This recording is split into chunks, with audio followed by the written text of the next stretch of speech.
One day I'm gonna be everything I wanna be. I don't let it get the most of me. One day I'm gonna be free. I wanna be everything I'm gonna be. My future right in front of me. One day I'm gonna be free. I wanna be free. From the depths of darkness, a voice emerges. A host with a fire burning in his soul. With a heart of steel and a spirit unbroken. He rides on two wheels ready to claim his throne. Amidst the chaos and the thunderous roar, insane wheels rise as a force to be reckoned with. Fueled by the power that only metal can bestow. He takes his stand, refusing to submit. Insane wheels hear his battle cry. Metal and mayhem will never die. Rituals report and pace his way. More legend in the making, day by day.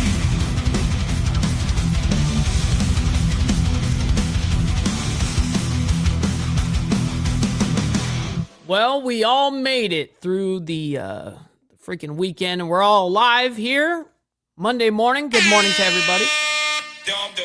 Shit. Hopefully everyone's enjoying their morning so far. We have a lot going on. I think that you guys see from the title here. Texas Democrats flee the state, and we'll go ahead and explain why here in a little bit. But as well as a Boeing strike, mega Boeing strike. I think it's like 3,000 Boeing fighter jets workers go on strike. So like the workers of the jets as well. Like it's crazy. And then Trump later on, I believe today, I don't think we're going to be announcing it today on this stream because we're only live for an hour. But Trump to name federal governor, which is going to be happening today, I believe.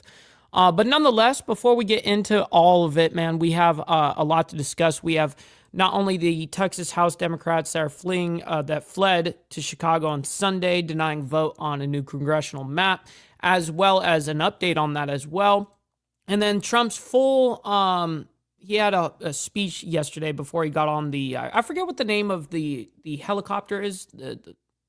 It's not Air Force One, it's the helicopter version. Anyways, it was with the helicopter in the background. This was yesterday evening, and we have an entire, his full press briefing or whatever.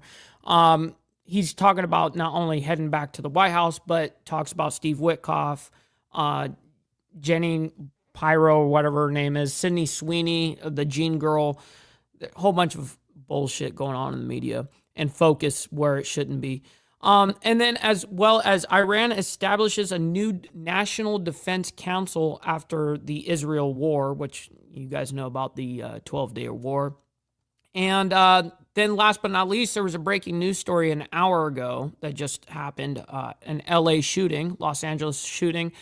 Gunfire erupts, leaving 2 dead, 6 hurt. So, of course, we're going to bring you guys all of that. Before we do, though, make sure you guys hit the like button. Helps out the show immensely, by the way. And it's free to do so. And you know what else is free? Hitting that subscribe button if you're brand new here. Also, but please consider becoming a member. This is how we get to speak the way that we do.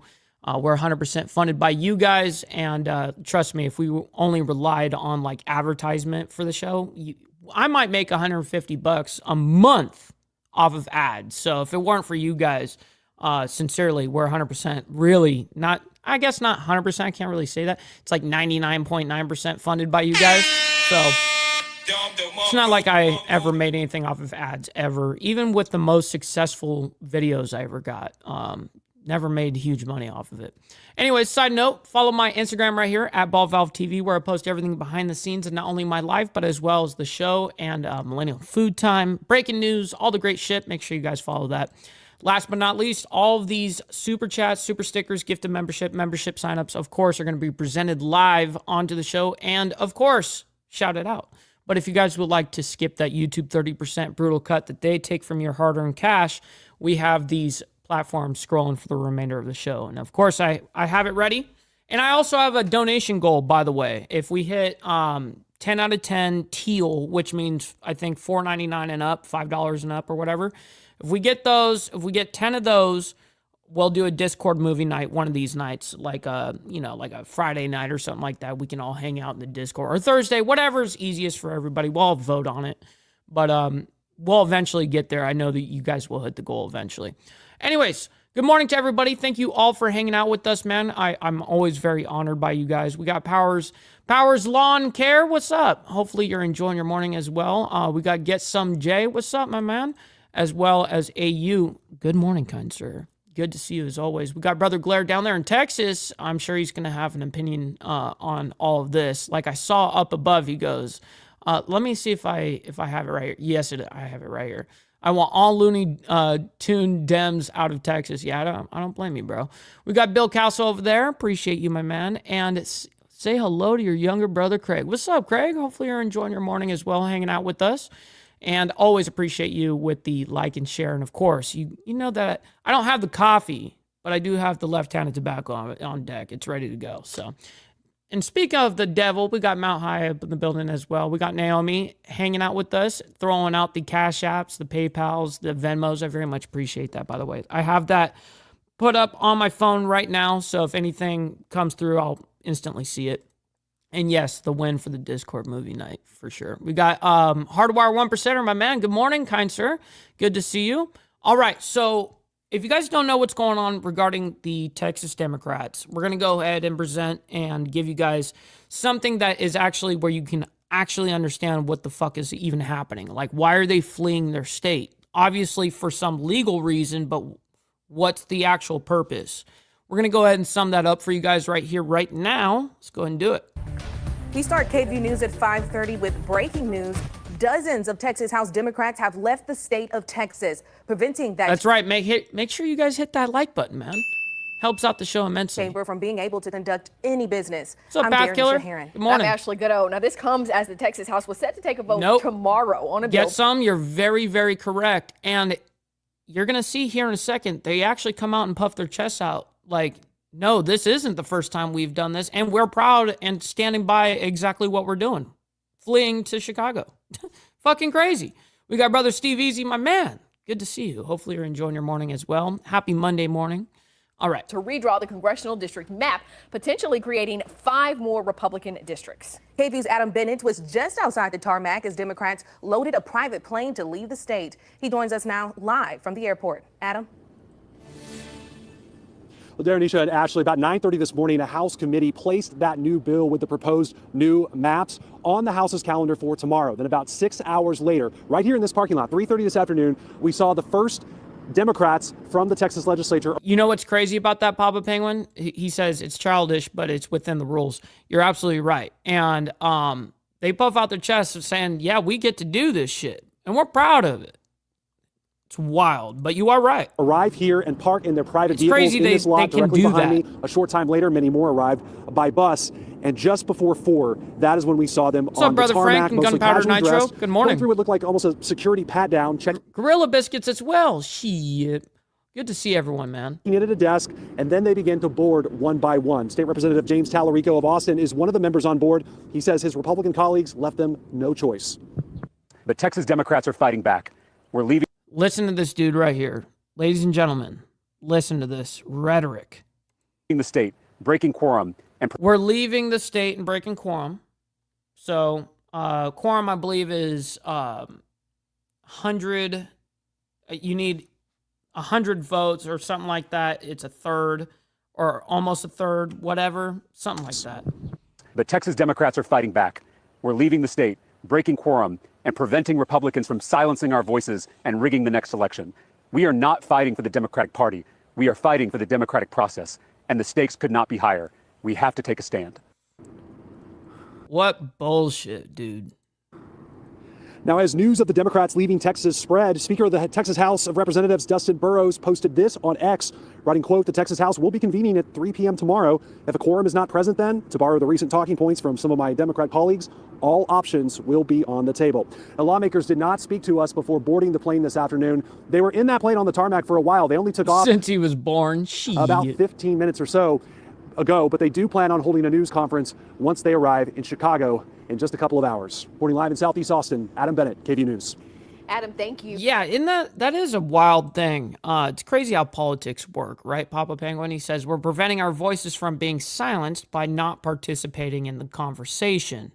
That's solid logic right there. Stupid. Isn't it crazy? Isn't it crazy how this fucking shit works? And it's crazy that it's even legal. Like, how is that written? And why is it written that they can do that? It's like, why would anybody agree to that? Why would the United States agree to that shit?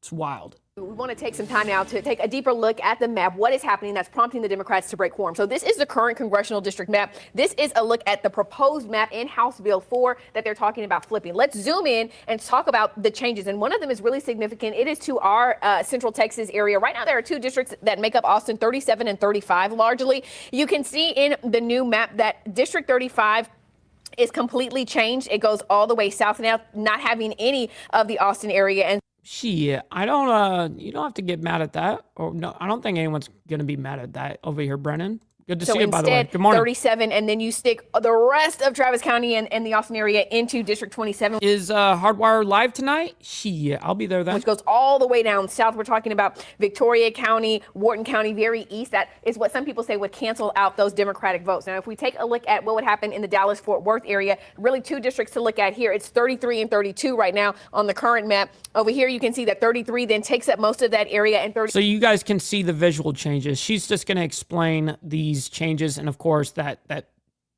the way that it flows, it'll of course benefit Republicans. So that's what their whole ordeal is here. Now we're going to go ahead and move up ahead a little bit.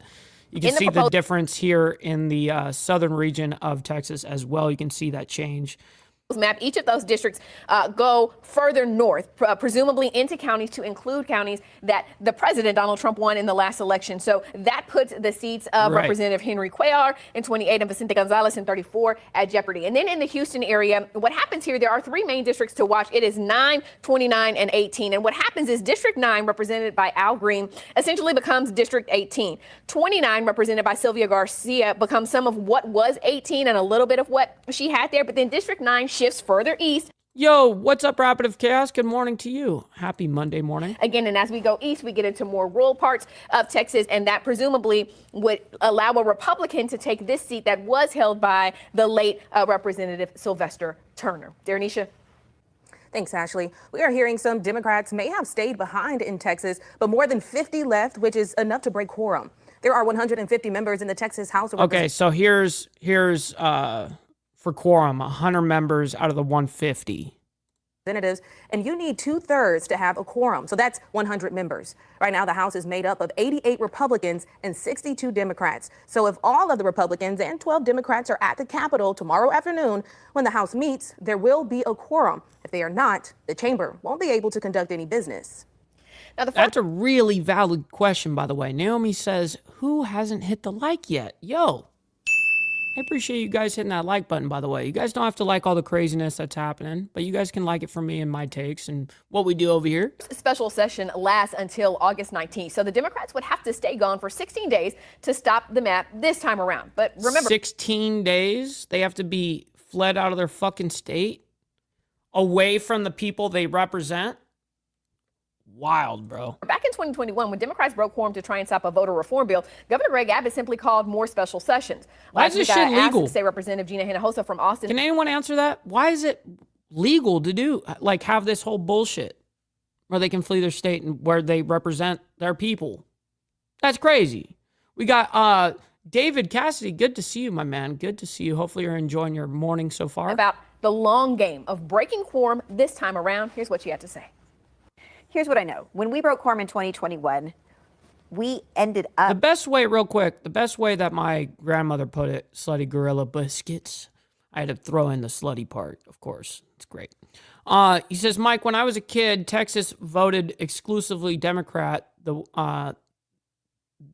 Then, or whatever, they vote exclusively Republican now. It can flip. I bet it does too. The best way I can put it is the way my grandmother put it.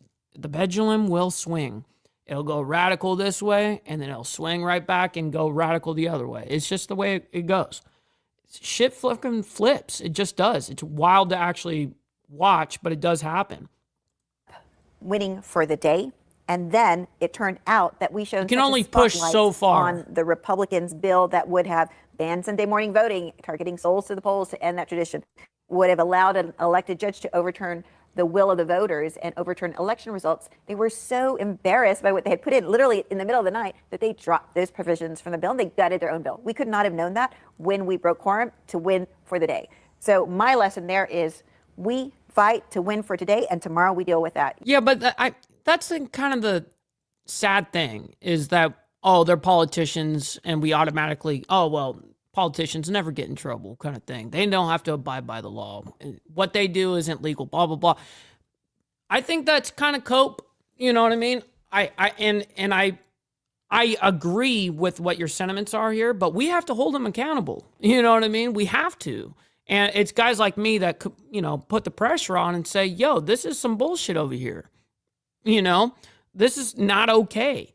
And something like this, of course, this is like what Papa Penguin was saying, not particularly on this issue, but this one, they're unfortunately going through a loophole. You know what I mean? That's what they do. And it seems like that's what all politicians have turned into is lawyers finding loopholes so they can just do whatever the fuck they want, which they should not be able to do. You know, obviously, they shouldn't be able to do. We should be able to hold them accountable. But we got Miss Lotus up in the building. Good morning over there, down there in Florida, as well as chatting with Stacks, my man. Good morning to you, kind sir. Good to see you. All right, so let's go ahead and go into a little bit of the update regarding this whole Texas ordeal. I got it right here. This came out like 15 minutes ago, 30 minutes ago. So this is like the super update for Texas. For more on this, I do want to bring in Madeline Somerville, who is a political analyst and attorney. And Madeline, we appreciate you taking the time to... So I guess Governor Abbott threatens to remove the Democrats who left over redistricting. Join us here on Live Now from Fox. Of course, Stephanie, I'm always happy to be here. So Texas Governor Greg Abbott says that he is going to try and start the process of removing Democratic lawmakers. Yeah, it's all bullshit, unfortunately, Steve. And I just hate that there's a two-tiered system, and it's really comes down into money and power and influence, right? So that's what's sad about it. If you got a little bit of money, power, influence, dude, you can almost get away with fucking everything, which is not okay. That shit is definitely not okay. If they don't return to the Capitol by 3 p.m. this afternoon. As we take a look at the law where it stands right now, can Governor Abbott legally compel Democratic lawmakers to return to the Capitol? That's a good question from Stephanie over there. Real quick, Tiffany Lance, appreciate you. She's saying Lee is driving, but says hello. Hope everyone has a good Monday. You guys as well over there. Appreciate you guys hanging out with us, and make sure you guys, Lee, you drive safe out there. He can't, but he can enforce those consequences that he's threatening. So he's saying, right, that he's going to remove folks from their seats. He can do that. And then they would either have to have a special election to fill those seats back, or he would appoint someone to take their place, and then we'd have to wait until 2026 when those first elections would happen. So he can't get them to come back. He can't, send somebody with handcuffs to bring them back, but he can punish them for this behavior. Yeah, and he was talking about it in terms of he feels like these Democratic lawmakers have abandoned their seat and the people that they represent. When we took a look at that, how does one define abandoning a seat? That's a really good question. I think it should be defined, you abandon a seat when there's time to, well, actually, theoretically, if it's not a vacation, at this point, yeah, you abandon your fucking seat. Imagine they have to flee for 16 days. Whatever the amount of days, 16 days, I think they said. They have to flee, be gone for 16 days, leave their people that they represent to just suffer or deal with whatever they're fleeing from. That's fucking absurd. That's like having like a big ass like flash flood or something like that and then just being gone. You know, that's abandonment. Totally. We got Naomi coming in with the 6 months, by the way, saying maybe you should donate. Well, maybe you should. Maybe you need to donate some freaking money. Donate. Maybe you need to donate some freaking money. Maybe you need to donate some freaking money. Donate. Maybe you need to donate some freaking money. Donate some freaking. Yeah, I very much appreciate that, Naomi, for the 6 months, by the way. And we got Gorilla Biscuits coming in and making it rain like a motherfucker. I very much appreciate him as always. And also sending in 5 spots saying, obey. My man, thank you for making it rain. I very much appreciate you and your contributions, kind sir. We got So Loud over there on the Boondocks, North Carolina. My man, good to see you. Hopefully you're enjoying your Monday so far. Good to see you. And thank you, yes, big W to the chat, you guys, man. I always appreciate your guys' engagement. I think in this case, what he's really referring to is you're walking out, because that's a term that people use in the legislature when they don't vote on something, walking out. Right. You're walking out on your people. The problem is when you're in the minority, you already know who's going to win and who isn't. So what they're saying is essentially our votes aren't going to make a difference. The only way we can make a difference is by not being there, because you can't vote on it if you don't have that quorum of 50 or so out of the 100 people. I'm not sure what the difference in the numbers is in Georgia versus in Texas. But that is a possibility that he could try to punish them in this way. And you were mentioning, so how's the punishment? It's like it's an actual threat of a removal, right? that he can't compel them to return, but he can dole out the punishments. How long does that process take? What does that process look like? Because this really is real quick before this, Madeline answers. We got Carney's Ride up in the building. Good morning, kind sir. Good to see you. We got our left-handed tobacco ready to go on deck. Ready. Let's do this. It's a common occurrence. No, not at all. So it would work like this. Basically, he can remove them from their seats as the governor. Then I actually just went over this with my friend who specializes in this because this is a crazy potential, but it's possible, right? Then he would appoint people to take their place. And those people do not have to be on one side or the other. He can pick whoever he wants to go sit in that seat for a temporary amount of time. Then the lower officials within that district would probably force a special election so that the people could vote as soon as possible. But it's going to take at least a couple of months to put that together. And if they don't, they're going to have to wait until 2026 when normally that person's seat would be up. Which is very interesting. And of course, there are ramifications as we look ahead to, to the midterm elections and such.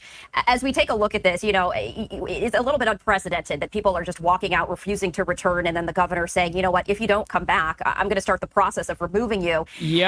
Yep, that's right. We got Frederick Frame up in the building as well. Good morning, kind and sir. Then putting people in place that can actually get my agenda done. As we take a look at this, and there continues to be fallout, right? You're sharing the legal perspective. As we take a look at it from the political perspective, now we're hearing from Democratic governors who say the gloves are off. We too are going to, do something similar. I have to imagine it almost sounds like it's going to be potentially chaotic. Yeah, it's definitely a volatile political environment. That's for damn sure. This is really fascinating, and I think it is a direct response to folks in the Democratic Party, just voters, who are saying, why aren't you doing anything? Do something. This is something, right? Yeah, no kidding. Nobel Peace Prize at this point? Shit. And doing something sometimes looks chaotic and is unprecedented. But I think that on both sides, and that's one of the reasons why President Trump got elected, people just want something to happen. They want somebody to take some action. And so I think that actually Democratic voters are going to respond really well to this, even if it is chaotic, because it's a reasonable response in order to prevent something from happening that they think is going to make things worse in their state. So, the Democratic lawmakers taking a stand, but is it just that? Because eventually I imagine they're going to have to come back. They have full-time jobs. They have families in the state of Texas. And there is the issue of redistricting. There is a vote on, redistricting the congressional map. Is this more of a political stand, even if they cannot stop the map from being redrawn? Yeah. And I think that's the exact issue, is that they can't stop it unless they're not there. So Governor Abbott has the right to. That's so wild. That's so wild that they can't do that if they're not there, kind of thing. Anytime conduct redistricting. In fact, they did it in Georgia in 2023 when I was in the legislature as a speechwriter. And so technically, right, the way that's supposed to be done is after the census takes place every 10 years, then they engage in redistricting. Actually, John Adams said that redistricting is supposed to be like a miniature version of the demographics of the country as a whole. So it's the map is supposed to look like the people look like, the state looks like, so that you don't dilute anyone's voting power by splitting their community in half. Because different demographics tend to vote along the same party lines. Yep. So it is a political tool always when it's being used outside of that 10 years where you're going to change naturally, right? Like you're supposed to. And so there has to be a political response to this because he can do this. He's allowed to do this. So this is really the only thing that they can do in order to try to stop it. Right. Listen, for every action, especially in politics, for every action, there's a reaction. Every time. Doesn't matter, man. It's just the way it goes. Steve Easy says, next up is California, and the Republicans will cry about that. It never freaking ends. Yeah, they definitely. It's like a never-ending cycle of just bullshit at the end of the day. And I hate that we just chop it up and we all cope with this going, oh, it's just politics. Like, that shit is so fucking whack. It's crazy that all of it's, like, accepted like that. Oh, it's just politics kind of thing. And it just drives me nuts. Anyways, we're going to go ahead and hear a little bit of the words that Trump had to say before he got on to Air Force One or whatever. He's headed back to the White House. I don't know where from, but I guess he talks about Witkoff. We're going to hear, but we're not going to listen to the entire thing here because we got too much to present. And he goes on for too long sometimes. Respects. We're seeing phenomenal numbers in terms of rate. And so we'll see how that comes out. And if you remember, just before the election, this woman came out with these... I don't care. To avoid sanctions at this point. Yeah, get a deal where people stop getting killed. They had a number that just came out that a tremendous number of Russian soldiers are being killed. And likewise, Ukraine, a lower number, but still thousands and thousands of people. And now we're adding towns where they're being hit by missiles. So it's a lot of people being killed in that ridiculous war. And, you know, we stopped a lot of countries from war, India and Pakistan. We stopped a lot of countries. Marine One. And, yes. Not Air Force One, Marine One. Get that one stopped, too. Somehow we're going to get that one stopped. That's a really horrible... They just have it in the background. See, look, they even put it as Air Force One down here, too. That's wrong. Well, you heard about Cambodia and Thailand. We got that one done. We got the Congo, which was going on for 31 years. Rwanda, that one's done. We stopped a lot of wars. This is the one we seem to be, this should be the easiest to stop, and it's not. I mean, Rwanda and Congo were going on 31 years when I got it stopped. 8 million people dead, at least. That's what they have, but I think the number's much higher. Yep, you're very right about that. And the leaders of each country, Rwanda and the Congo, they were great. They were great, and they wanted it stopped. 31 years it went on. We stopped a lot of wars. Serbia, Kosovo was going to be happening, and I don't believe it will now, so we stopped that one too. Yes. You said you had more of an update to give us on Gaza, on the Gaza Strip. Can you give us any... Only we want the people fed. And we're the only country that's really doing that. We're putting up money to get the people fed. And Steve Witkoff is doing a great job. And we want Israel to get them fed. We're giving some pretty big contributions, basically, to purchase food so the people can be fed. We don't want people going hungry, and we don't want people to starve. They're lagging, by the way, not us. I don't know what's happening over there. Some bad things happening. Do you see evidence of genocide in Gaza? I don't think it's that. Look, they're in a war. Some horrible things happened on October 7th, as you know. It was a horrible, horrible thing. One of the worst I've ever seen. I've seen a lot. I agree with you, Trump. Absolutely. But we all know about October 7th. You don't need to keep reiterating October 7th to justify your position. You actually don't need to do that. It makes the position look weak, by the way.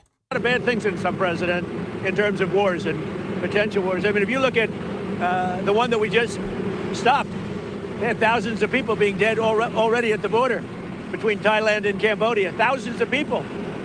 And I mean, I've seen some bad things, but that October 7th was with Hamas was really, really bad. See, anytime that we're talking about October 7th, it needs to be talking about the hostages right now.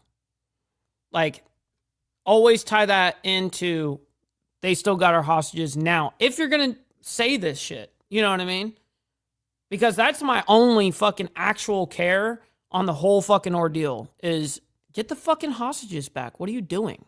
And then, of course, mass starvation, that's an international issue at this point. So it's not just an American whatever.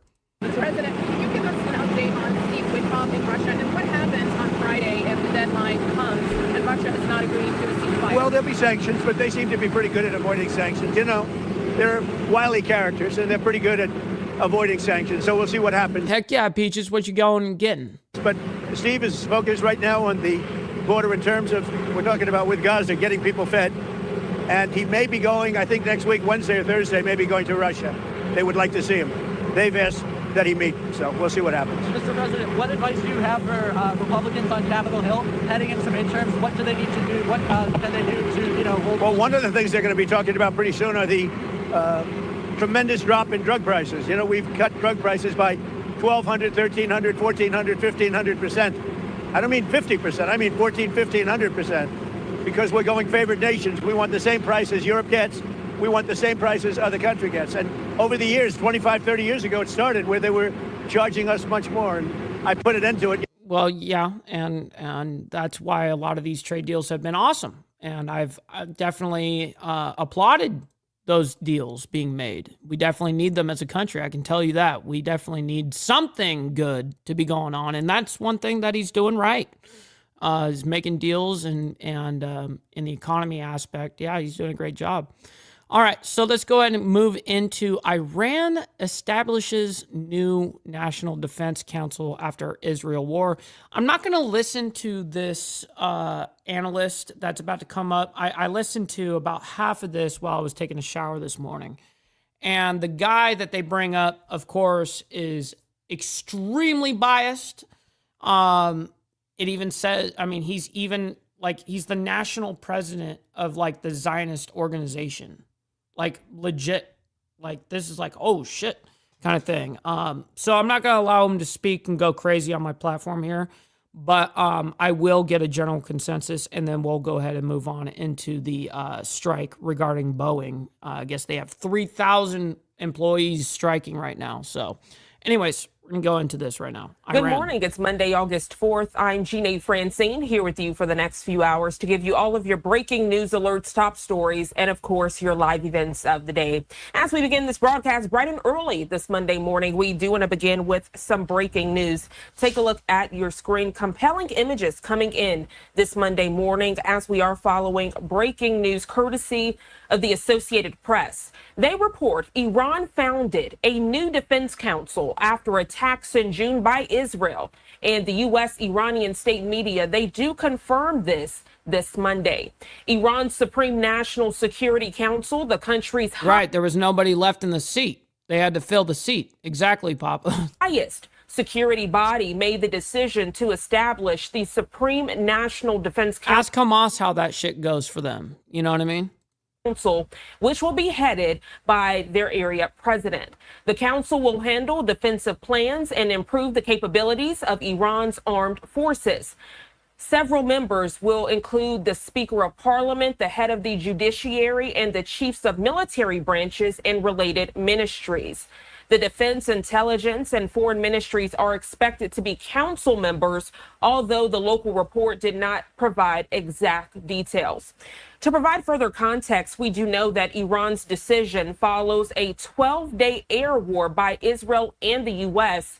that led to the deaths of nearly 1,100 people. This includes military chiefs and commanders. A ceasefire has been enforced since shortly after those airstrikes. Yeah, it's funny is I always thought the same thing about Hamas when this whole thing was going on, and people, they were just filtering out the seats nonstop. Now this is the new blah, blah, blah. Now this is the new guy. This is the new guy kind of thing. I totally would ask myself the same thing. I'm I don't, if they came to me, and I lived, and I'm actually putting myself in their position over there, in that setting and everything. That's something that I just would be nah, I don't think I would want to do that. Do you see how that worked out for the last 60 of them? Yeah, I don't think I need to deal with that bullshit. I value life at this point. But I don't know. There's always some crazy motherfucker that's willing to do it. Targeted Iran's major nuclear facilities. Iran had a similar council during the 1980s war between Iran and Iraq that left nearly 1 million casualties on both sides. A lot to discuss, so we want to bring into the conversation none other than Mort Klein, the national president of the Zionist Organization of America. Mort, always shit. It's a pleasure to have you join us here on Live Now from Fox. Where's I need a cha-ching button. I need like a cashier's ching. Shit. Good morning. Good morning. Great to be with you this morning. So, Mort, a lot of eyes are on this breaking news. I would love your first reaction. Iran establishing this National Defense Council following quite the opposite latest attacks from Israel and, of course, the U.S. What is your response to this? Well, this indicates that the 12-day war did not finish the job. America and Israel together did destroy much of the nuclear facilities that Iraq was developing in order to attack not only Israel, but America.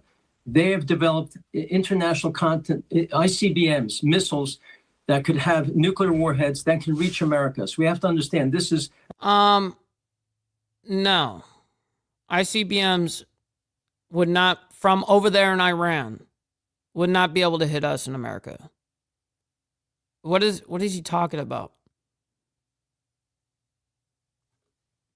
Let me hear that again. Missiles that could have nuclear warheads that can reach America. So we have to understand this is... Yeah, ICBMs can hold a nuclear warhead. He's correct on that. But from over there to hit us, that's cap. A danger to us as well as Israel. But the problem is we did not finish the war. We did not get rid of this regime. As long as this regime is in power, the danger to Israel, America, and the Western world will continue to be there. Remember, in the rallies that Iran has, they keep screaming, chanting, death to America, death to Israel. First the Saturday people, next the Sunday people. In other words, first the Jews, next the Christians. America, they keep chanting, is the great Satan. Israel's the little Satan. So this is a danger to us, and we never should... All right, so this dude is already, like, he's just getting out his fucking message of that shit. Come on, man. Bro, I don't need to hear that bullshit. All right, we're going to go ahead and move on. That was enough. I told you guys I wasn't going to listen to that whole thing. All right, so now we're going to go ahead and move on into over 3,000 Boeing fighter jet workers go on strike as of this morning. Here on the East Coast. Welcome back to Live Now from Fox. Good morning to you. If you're just now tuning in, I'm Gina Francine. Just into our Live Now from Fox studios, we are following some breaking news as it relates to Boeing. Take a look at your screen. The latest from the Associated Press on this Monday morning. They say, quote, about 3,200 Boeing workers who build fighter jets have gone on strike. The International Association of Machinists and Aerospace Workers Union said the workers voted to reject a modified... What's up, Go Fast Racing. Good to see you. Hopefully you're enjoying your morning. 4-year labor agreement with Boeing. Good morning. Again, that coming Good to see you. From the union. I do want to share with you the very latest from the Associated Press, as they do have a very detailed article. Again, Boeing workers who build fighter jets going on strike this Monday at midnight Central. So the ones that build them? The ones they built? I'm going to back that up so I can hear that. But good morning, Dragon Classy. Good to see you, by the way, as well. Detailed article. Again, Boeing workers who build fighter jets going on strike this Monday at midnight Central Daylight Time. Also, about 3,200 workers at Boeing facilities in St. Louis, St. Charles, Missouri, and Illinois voting to reject a modified 4-year labor agreement with Boeing. This coming from the International Association of Machinists and Aerospace Workers. They confirmed that news Sunday. In a post on X from the IAM, I do want to share that with you. The union said 3,200 highly skilled IAM union members at Boeing went on strike at midnight because, quote, enough is enough. The vote followed members' rejection last week of an earlier proposal from the troubled... Oh, man, go fast. That's terrible. Sorry to hear that. It's absolutely tragic. Aerospace giant, which had included a 20% wage increase over 4 years. We do have a quote from the IAM district. They say IAM district's 837 members build the aircraft and defense systems that keep our country safe. They go on to say they deserve nothing less than a contract that keeps their families secure and recognizes their unmatched expertise, end quote. As we continue to follow the very latest from the Associated Press this morning, they go on to report at the time of the earlier vote, union leaders had recommended approving the offer, calling it, quote, a landmark agreement and saying it would improve medical, pension, and overtime benefits. The union members rejected the latest proposal after a week-long... What's up, Brother Slim? My man, good to see you as well. Cooling off period.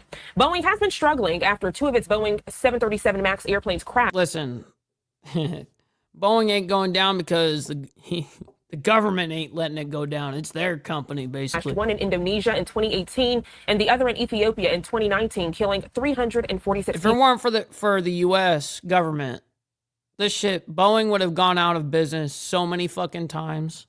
Oh my God.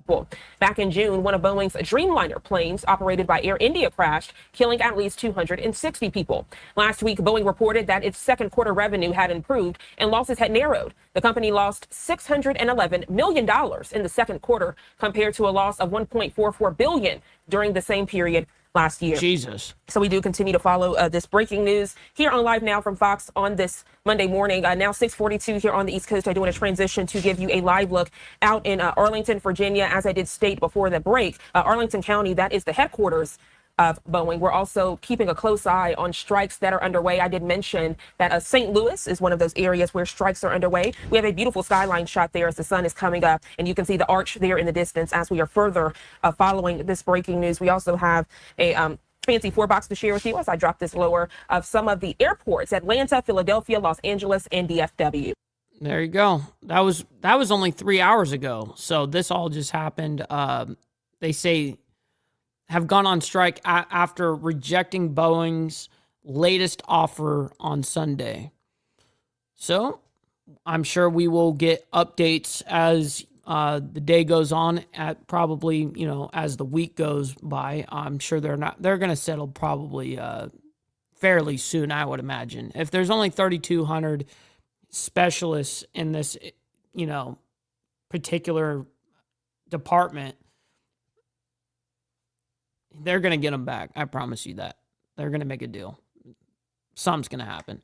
Anyways, it'll happen quick too. Anyways, 2 hours ago, just as of 2 hours ago in Los Angeles, there was a shooting. Gunfire erupts, leaving 2 dead and 6 hurt. We are following some breaking news at this hour. That breaking news happening out of Los Angeles, California. And this is a live look right here at downtown LA as 2 people have been killed, 6 others hurt in a Los Angeles, California shooting. Right now, LA police are currently investigating this after gunfire erupted at a street party in downtown Los Angeles overnight. That is according to officials. And that is a street party at night in LA? Nah, that shit never happens. We find Fox 11 LA's Mario Ramirez with the very latest. And Mario, I know that this is breaking news, details still coming out, but what can you tell us so far? Hi, Stephanie. We have an active homicide investigation by the LAPD. And as you mentioned, this is just getting started, this investigation. When we initially got to the scene a few hours ago, LAPD investigators told us they were still working on a full count of victims involved. But as you mentioned, 2 dead and 6 injured here following that gunfire. And you can see the activity here down the street where we can see the body still remains covered by a white tarp there. And you can also see evidence markers, a sea of those markers in the street where the shooting happened, likely where bullet casings were found following that violence erupting here shortly after 1 a.m. Yeah, there's a lot there. 1, 2, 3, 4, 5, 6, 7, 8, 9, 10, 11, 12, 13, 14, 15, 16, 17, 18, 19, 20, 21, 22, 23, 24, 25, 26, 27, 28, 29, 30, 31, 32, 33, 34, 35, 36, 37, 38, 39, 40, 41, 42, 43, 44, 45, 46. 46 shots out here that I visually can just count up. I think that's what those are all shell casings. Again, this is at a warehouse party, or at least just outside near Paloma Street and 14th Place. LAPD officers responding to shots fired, and what they found was a chaotic scene. Multiple people suffering from gunshot wounds, several trails of blood. A skirmish line was actually established to help secure the area as investigators began canvassing for evidence and talking to witnesses. Now, one man around 30 years old was pronounced dead here at the scene, and we've learned a 52-year-old woman drove herself to a hospital where she later died. 2 other men transported in critical condition and 4 others unstable. So that makes a total of 8 people. Yes, hopefully you, GEG over there and Jack and Classy, you guys have a wonderful rest of your Monday morning by day gunfire, as well. 2 dying from their injuries. LAPD investigators say officers who were patrolling the area observed an armed suspect running into that warehouse around 11 p.m. They say the party was shut down. That suspect was arrested, but as people were still gathered here in the street, gunfire erupted, striking several people. We spoke to a few family members out here who were very concerned that their loved ones could be among the victims, and unfortunately, one man we were speaking to did learn that his 29-year-old son was shot and killed here. The motive behind the shooting remains... That's so crazy. And that's kind of old in the game, you know what I mean? And that's only young, 1 year younger than me. A lot of these kids that are dying out here in these streets like this, they're like 16, 17, 18, 15, 20, 21. It's insane. They just waste their lives out there doing this shit. Unclear. The LAPD says they're investigating this as possibly gang-related. There's been no suspect or vehicle description, and they're working on gathering that information. But again, a shooting here near a downtown LA warehouse party that left 2 dead and 6 others in the hospital right now. That's the latest downtown. I'm Mario Ramirez. Stephanie, we'll send it back to you. And Mara, you did say that the suspect is in custody right now. Police still working to gather a motive. Have they released any update as to when they might be speaking once again to the media? I know that this is still a very active scene as we see detectives right there still behind you combing through evidence. But when might we expect another update from police? Yeah, we are getting updates as the morning goes along. There is a public information officer here on the scene, which they are providing updates. But this is where it becomes confusing because I did mention a suspect was taken into custody. That was the initial response from police at 11 p.m. An armed man ran into the warehouse party, taken into custody, and the party was shut down. Now, after that happened, 2 hours later, that's when gunfire erupted. So there still hasn't been anyone taken into custody from that gunfire, that incident. And witnesses out here we were talking to said it appeared that the gunshots may have come from a vehicle. That information is yet to be confirmed by LAPD, but once they get a vehicle and suspect description, of course, we'll have that information and be able to pass it along. All right, a lot of moving parts. The suspect in that shooting yet to be in custody. Mario. Right, at large. That's LA for you sometimes. Actually, a lot of the times. Gang-related pew-pewing, better send in the social workers. Shit. That is brutal, to say the least. Brutal. Definitely brutal.